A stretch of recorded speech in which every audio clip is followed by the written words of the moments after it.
ओम श्री सिद्ध भैरवाय नमः. बघा आपलं काय चालू आहे, संत चरित्र. संताच्या संगतीना संत संगती मनोमार्ग गती आकळावा श्रीपती घेणे बनते. संताच्या संगती माणसाचं मन बदलतं, मन स्थिर होतं आणि चांगली प्रवृत्ती चांगली विचार येतात. म्हणून हा जे भैरवनाथ देवस्थान आहे याच्या संगतीनं आपला विकास होणार आहे आणि त्याच्यात सांगण्याचा प्रयत्न करतो. बघा नरसिंह मेहता हा पहिल्या जन्मात कोण होता? वाघ होता. आणि वाघ काय असतो? प्राणी खातो, माणसं खातो. पण त्याच्या संगतीनं संताच्या संगतीनं त्याला उपदेश झाला आणि त्यांनी मांस खायचं बंद केलं. आणि तो पुढच्या जन्मात काय झाला? कोण झाला? नरसिंह मेहता. आता एकदा नारदानं सांगितलं होतं, नारदाला एकानं विचारलं संगतीचा महिना, संत संगतीचा महिमा. तर एक संताच्या संगतीच्या महिम्यामुळं हा जो वाघ होता आणि तो वाघ पुढच्या जन्मात कोण झाला? नरसिंह मेहता. आणि आपण त्या नरसिंह मेहताचं चरित्र सांगू राहिले. आता नरसिंह मेहताच्या मुलाचं लग्न झालं, मुलीचं लग्न झालं आणि मुलगी दिली कोणला? श्रीमंत घराण्यामध्ये. आता श्रीमंताच्या घराण्यामध्ये त्यावेळेला पद्धत काय होती का बालपणी लग्न व्हायचे आणि मुलीला ज्या वेळेला ऋतुस्नान येईल त्यावेळेला तिचा उत्सव करायचे. कारण ऋतुस्नान आलं म्हणजे आपल्या कुटुंबामध्ये वंशाला दिवा येणार आहे आणि मग दिवा आला म्हणजे आपली संतती वाढेल. असा आनंद उत्सव साजरा करताना तिथं काय लागायची? जसं आपण लग्नामध्ये आयर करतो तसं तिथं काय करायचे? आयर. आता हा विना चिपळ्या गेला तिथं. आता सगळे लोक हसायला लागले का म्हणा आता काय बा, आता इथं काय आयर आणला इना चिपळ्याचा. मग तो म्हण मग तुम्हाला काय पाहिजे? एक चिठ्ठी करून द्या म्हणा यादी. आणि त्याने काय केलं? चिठ्ठी केली. आता ते घरातले जेवढी माणसं असतील प्रत्येकाला प्रत्येकाच्या मनासारखे कपडे.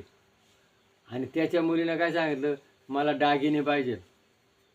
चालेल म्हण. आणि ते दागिने त्यानं ते टिपले. आणि जो टिपणारा होता तो खाली शिल्लक राहिला. नरसिंह मेहताने त्याला सांगितलं तुला काय पाहिजे? म्हण त्याला वाटत काय हा भिकारी, त्याचे काय मिळणार आहे? म्हणे मला दगड. त्याचं लिहिला दगड. भगवंत द्वारकेला गेला. तो नरसिंह मेहता द्वारकेला गेला आणि द्वारकेला गेल्यानंतर भगवंताची स्तुती केली. आणि भगवंताने काय केलं? एक सावकाराचं रूप घेतलं आणि तिथं आला. म्हणून तू विचार तू कोण? म्हण मी याचा मित्र आहे म्हणा नरसिंह मेहताचा आणि कपडे घेऊन आलो म्हण. ज्याला जसं पाहिजे चिठ्ठी घेतली भगवंतानं, प्रत्येकाला कपडे वाटून दिले. आणि खाली शिल्लक कोण राहिला? ज्याने दगड लिहिला होता, वासनेच्या संगे जन्म घेणे लागे तो झाला अंगे हरिरूप. आपली जशी वासना आहे, आपलं जसं चिंतन आहे तसं आपल्याला मिळतं. आणि आपण काय म्हणतो? देवानं माझं वाईट केलं. आपण दुसऱ्याकडे एक बोट करतो. 4 बोटं आपल्या का असतात? आपलं काय करतो हे आपल्याकडे लक्ष नाही. म्हणून आपल्याला चांगली वागणूक मिळावा, चांगली संगत लागावा, आपलं चांगलं व्हावा याच्याकरता संत संगत आणि याचे आपले कुळदैवत. आपल्या घरात कुळदैवत काय आहे का आपण वाईट वागू नये, आपण चांगलं व्हावा, कोणाचं वाईट नको, कष्ट करा, कोणाचं फुकट घेऊ नका आणि कोणाला फुकट देऊ नका. हे व्रत पाळण्याकरता आपल्याला पावलोपावली करण्याकरता आपल्या घरात भैरोबा खंडेराव देवी जे आहे का आपली वागणूक बदलावी म्हणून ते आपल्या घरात गेले. पण आपण त्यांच्याकडे कधी जातो? ज्या वेळेला लग्न कार्य होईल आणि काही गोंधळ असला तर देवाकडे जायचं. तिने टायमाला काय अंगाला ताप, देवा तू मायबाप, अंगाचा गेला ताप, तुझ्या बापाचा मी बाप, अशी आपली परिस्थिती. आपण जेव्हा गरज येतो, गरज लागते तेव्हा देवाकडे जातो. आणि मग देव काय बाजारचा भाजीपाला आहे का? याला गरज आल्याला मिळणार आहे.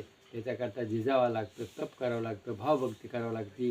म्हणून भावभक्ती करण्याकरता हे आपलं कुळदैवत आहे, इथं या, त्याची सेवा करा.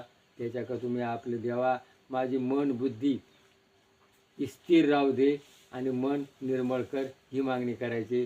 पण आपण ती करत नाही. आपण नकोय ते मागत बसतो. आणि मग त्याने काय मागितलं होतं? लिहिणाऱ्यांना दगड, आणि भला मोठा त्याच्या डोक्यावर दगड ठेवला देवानं. त्याला उभे राहता येईना, चालता येईना, सगळ्या लोकांमध्ये त्याची फजिती झाली.